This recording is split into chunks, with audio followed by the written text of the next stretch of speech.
你有冇發現，越係脾氣大嘅人，越容易話自己係真性情？我係直啫，我冇惡意。又或者講，我發完就冇事啦，你唔好擺喺心。再唔係就一句，我性格係咁，你識我咁耐都知啦。聽落好似好坦白，好似好有個性，好似唔收埋唔扮嘢。但你慢慢睇真啲，就會發現脾氣呢樣嘢最先傷到嘅，往往唔係對方，而係自己。你鬧人嗰一刻好似出口氣，你拍台嗰一刻好似好有威嚴，你講狠話嗰一刻好似終於贏翻一局。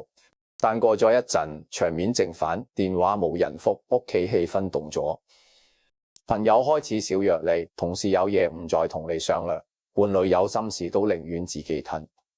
嗰陣你先發現，原來你以為自己只係發一場脾氣，實際上係親手推開一個人。好多關係唔係一日爛嘅，係一次一次語氣重咗，對方忍咗；一次一次說話狠咗，對方記低咗；一次一次你話我都係一時嬲，對方嘴上話冇事，心入面卻慢慢退後。脾氣最大嘅問題唔係你有情緒，人點會冇情緒？返工受氣，搭車被人撞，生活壓力大，屋企有一堆煩惱，人有火係正常。但問題係你每次有火，就將身邊最近嗰個人當成出口。你以為你係釋放，其實你係轉嫁；你以為你係保護自己，其實你係用最笨嘅方式傷害自己最重要嘅嘢。我以前識一個人叫阿明，阿明喺觀塘返工做項目管理，30幾歲，能力好強，老快，做嘢有交代，客戶追到天光都頂得住。如果只講工作能力，佢絕對係公司入面數一數二，但公司入面人人都怕同佢合作，唔係因為佢懶，唔係因為佢無聊，而係因為佢脾氣太快。會議入面有人講錯一個數字，佢即刻皺眉，咁基本都搞錯，你有冇睇過份文件？同事遲咗回覆信息，佢即刻打電話過去，你係咪唔使做？我等緊你。下屬交嘅版本未夠好，佢會當住全組人面前講，如果呢個質素都交得出去，我真係唔知請你返嚟做乜。每一句都好準，每一句都指導問題，所以一開始大家都冇得搏，但慢慢大家唔係服佢，而係怕佢，怕到有問題唔敢問，怕到有錯唔敢講，怕到明明可以早啲補救嘅事，最後拖到更大鑊，真為冇人想第一時間面對佢個輕面。阿明自己唔知，用晒日同朋友講，我只係要求高啫，香港做嘢唔快唔肯點生存。佢覺得自己係為公司好，為團隊好，分道揚鑣，為團隊好。直到有一日，佢帶住組員做一個大客戶項目，嗰個項目好急，時間緊，客戶有多要求，成組人連續加班幾個星期。有個新同事叫阿晴，做事細心，但性格比較慢熱，唔係好敢出聲。某晚，阿晴發現一份給客戶嘅簡報入面有一頁資料可能用錯咗舊版本。佢本來想即刻同阿明講，但電話落喺手，又諗起之前有同事被佢鬧到面都紅晒，佢猶豫咗，心入面諗可能唔係大問題，可能我再查清楚先。就係咁拖咗幾個鐘，到第二朝開會前先確認真係錯咗，已經太遲。客戶會議入面，對方指出資料不一致，場面好難睇。會後返到公司，阿明西個人爆咋，佢喺會議室拍台對住阿晴講，你知唔知你女仔全組發現問題，點解唔即刻講？你係咪想大家陪你死？阿晴眼淚即刻衝出嚟，但佢冇反駁，只係好細聲講，我經理鬧，所以想再確認清楚先講。會議室突然靜晒，嗰句說話好似一桶凍水倒落阿明身上。佢本來想繼續鬧，但口開咗講唔出，因為嗰刻佢突然明白，原來問題唔只係阿晴拖咗，問題亦係佢平日嘅脾氣，令晒個團隊唔敢第一時間講真話。佢以為自己發脾氣係提高效率，結果係降低透明度。佢以為自己嚴厲可以逼人進步，結果係逼到人哋先保護自己，後解決問題。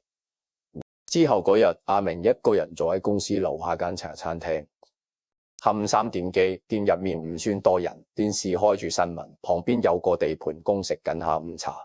侍應怡兒行過問佢：靚仔，凍檸茶要唔要加水？阿明點點頭，冇乜聲。佢望住杯凍檸茶，冰粒浮浮沉沉，心入面第一次有從講唔出嘅疲倦。嗰晚佢返屋企，老婆見佢面色唔好，就問：又同人鬧交？阿明冇即刻答。如果係以前，佢會話公司啲人真係激死我。但嗰晚佢坐喺梳化度好耐先講，可能真係我有問題。老婆冇乘機訴佢，只係安靜咁望住佢。過咗陣，佢老婆講：你唔係配人，但你一嬲起上嚟，曬個人好似變咗另一個人。接個完就算，接上完再手，可係聽嗰個唔會即刻算。呢句說話阿明聽過好多次類似嘅，但以前佢聽唔入，因為以前佢覺得佢係啱嘅。人最難改嘅唔係配習慣，係你用我有道理包裝住嘅配脾氣。後來公司安排做項目復盤，阿明本來以為上司會鬧阿晴，點知上司只係望住阿明講：你知道點解團隊有事唔咁早講嗎？阿明冇出聲。上司繼續講：管理唔係靠令人怕你，人怕你只會將配消息收買。真正嘅穩定係人哋知道就算出錯，你都會先處理事情，而唔係先處決人。嗰一刻，阿明好似被人拆穿。佢一直以為自己係鎮得住場，原來只係蝦得住人。佢一直以為自己係有氣場，原來只係有火氣。真正嘅氣場唔係你聲大，唔係你惡，唔係你一入房大家即刻唔敢講嘢。真正嘅氣場係你喺場面亂嘅時候自己唔亂，係你喺問題出現嘅時候先揾方法，而唔係先揾人開導。係你有能力令身邊人覺得跟住你做事雖然辛苦，但唔會恐懼。阿明開始學住收脾氣，但老實講，唔係一夜之間就變好。第一次真正忍住係1個星期後，有個同事又交錯格式。阿明睇到時火即刻升到喉嚨，佢手已經放喺鍵盤上，想打。你可唔可以用下腦分到一啲？但打咗半句，佢停低，佢望住熒幕，深呼吸刪走。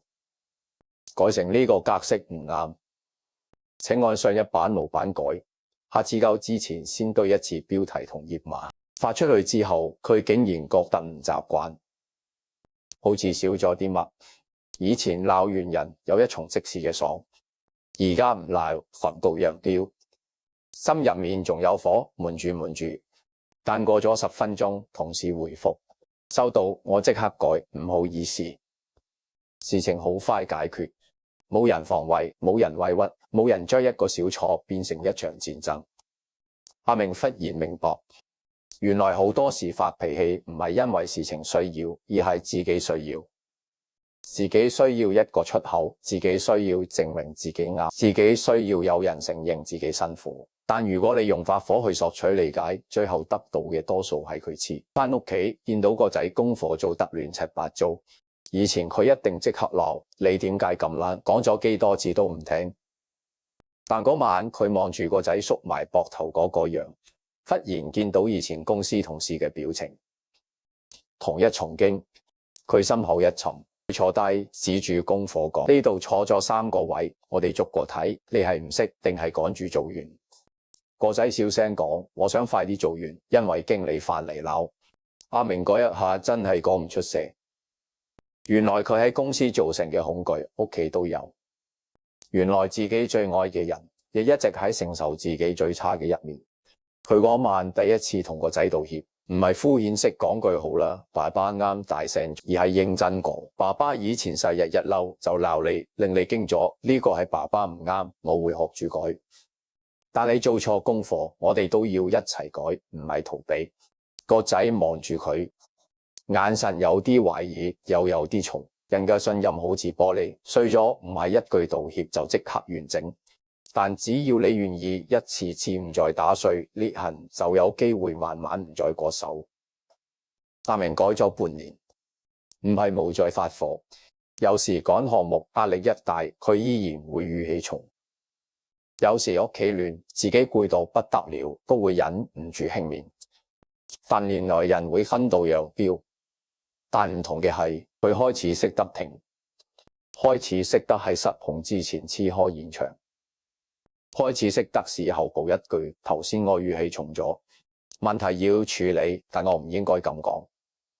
慢慢團隊有時會早啲同佢講。阿晴後來有一次主動提醒佢，客戶需求有風險。佢聽完第一句唔再係點解而家先講，而係好先講風險，再講補救。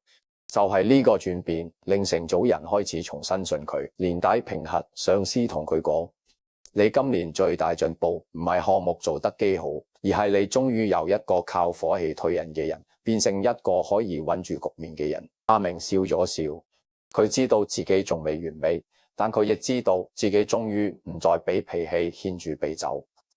其實我哋每個人身上都有一個阿明，有時喺公司，有時喺屋企，有時喺感情入面。你明明唔想上人，但一開口就大刺；你明明只係想被理解，但最後變成自責；你明明只是委屈，但表現出嚟變成憤怒；你明明想要愛，卻用脾氣將愛嚇走。情緒最狡猾嘅地方就係佢會令你覺得自己好有理由，爆一下都正常。佢做錯先，我嬲有咩問題？我忍咗咁耐，係忍。今次係佢逼我，係你可能真係有理由，但人生唔係有理由就夠。有理由發火唔代表發火之後冇後果，有理由講狠話唔代表對方聽完唔會受傷。有理由黐開唔代表你一定要用最難看嘅方式黐開。成熟嘅人唔係冇情緒，成熟嘅人係知道情緒係信號，唔係命令，係提醒你有地方被冒犯。委屈係提醒你有需要未被看見，失望係提醒你期待同現實有落差，焦慮係提醒你覺得事情失控。但情緒只負責敲門，唔應該負責揸車。如果你每次情緒入嚟就讓佢坐上駕駛位，你嘅人生就會曬日撞車。脾氣其實係一股能量，呢股能量本身唔邪惡。火可以煮飯，亦可以燒屋。憤怒可以幫你守住底線，亦可以令你毀掉關係㗎。委屈可以推你講出真話，亦可以令你變成攻擊。關鍵唔係有唔會分告入表，關鍵唔係有冇火，關鍵係你點用呢團火。人同人之間，所有能量都會流動。你將怒氣丟出去，對方要麼反擊，要麼沉默，要麼刺害。你將羞辱丟出去，對方可能唔即刻還口，但佢會喺心入面收起一部分信任。你將冷戰丟出去，對方會開始學識唔再依賴你嘅溫度。你將難聽說話丟出去，最終翻嚟嘅可能就係疏遠、抗拒心態，就係能量守恆。你今日喺情緒上求一時痛快，明日就可能要喺關係上付利息。你今日用脾氣逼人低頭，明日人哋就會用沉默同你保持距離。你今日用狠話保護面子，明日你就要用更多力氣修補裂痕。所以脾氣唔係發完就冇事記氣，你係冇事永遠嘅冇事，對方未必冇事，你係忘記咗，關係未必忘記，身體亦唔會忘記。每一次大怒，身體都好似陪你打一次仗，心跳加速，呼吸變急，胃縮埋，肩頸繃緊，腦入面一片火光。你以為你鬧緊人，其實你嘅身體已經先替你挨咗一路。長期咁落去，人會好攰。唔止心攰，身都攰。好多推脾氣嘅人，夜晚瞓唔好，白日又煩躁、記數、細胞，煩躁又更加容易爆，爆完又後悔，後悔又再壓住，好似自己困住自己。修身嘅意義就係打斷呢個循環。修身唔係叫你變成一個冇感覺嘅人，唔係叫你被人欺負都笑笑口，唔係叫你所有委屈都吞落肚。真正嘅修身係你知道自己有情緒，但你唔再跪低聽命。你可以嬲，但唔會傷人；你可以拒絕，但唔靠羞辱；你可以堅定，但需要爆炸。你可以黐開，但唔需要將場面炸爛。有啲人講我就係脾氣差，改唔到。其實唔係改唔到，係你未真正承認脾氣已經令你付出代價。人只有知道痛，先會開始收。如果你每次發脾氣，身邊人都紅你讓你，替你收拾殘局，你會以為自己冇問題。但有一日對方唔紅了，唔鬧了，唔解釋了，只係靜靜走完嗰陣，你先知道沉默有時唔係原諒，而係全夠失望。判斷自己係正常表達定係情緒失控，可以問自己幾個問題。第一，呢句話講出去係令事情更清楚，定係令場面更混亂？如果你講完，大家知道問題喺邊，下一步點做？呢叫溝通。如果你講完，大家只係更嬲、更驚、更防衛，呢叫發洩。第二，我而家係針對件事定係否定個人？呢件事遲咗通知，令我好難安排係講事嘅後，要令我好難安排係講事。你永遠都係咁冇責任感，係傷人。講事有機會解決，傷人只會引起戰爭。第三，我係咪急住要即刻認？如果你心入面只得一句我一定要佢認錯，咁你要小心，呢一刻你未必係想解決，你係想征服。真正嘅溝通唔係要對方跪低，而係要彼此看見真相。第四，我身體有冇提醒我停？聲線高咗手震，能現應告手細線接受油手震，抽人告人條細線高咗手震，面熱胸口頂住呼吸快，由入面開始重複同一句狠話，呢啲都係警鐘。身體已經話你知，暫時唔配合繼續講。第五，呢個人值唔值得我用脾氣消耗自己？有啲人故意挑釁你，只係想拉你落同一個層次。你一爆就正中佢下懷。你可以有底線，但唔一定要奉陪。需要幾個實際方法。第一，停3秒。聽落好簡單，但真係救命。想爆之前先停3秒，吸一口氣。問自己，我而家講呢句係為咗解決定係為咗刺痛對方？如果答案係刺痛，就唔好講。狠話好多時唔係真相，只係情緒拎住刀。第二，黐開現場。你可以講，我而家情緒好高，我唔想講錯嘢，我哋遲啲再傾。呢個唔係逃避，係止損。好多爭吵只要隔10分鐘就唔會變成10年傷口。去洗個面，落樓行一圈。飲啖水，讓身體慢返，腦先會返嚟。第三，改個人標。第三，改講法。少用你點解又咁，多用我感覺到被忽略，我需要你下次早啲同我講。我聽到呢句會唔舒服。我希望我哋可以尊重啲講。我而家真係好攰，我需要先休息，今晚再處理。呢啲唔係軟弱，係清楚。第四，唔好喺情緒頂點做決定。嬲嗰陣唔好辭職，嗰陣唔好分手。嬲嗰陣唔好傳長信息，嬲嗰陣唔好拉黑所有人，嗰陣唔好講絕交。情緒係浪會退，但決定係路。行錯咗要好耐先行返轉頭。第五，用界線代替脾氣。好多火其實係界線設得太遲。你唔想借錢就早啲講，呢件事我做唔到。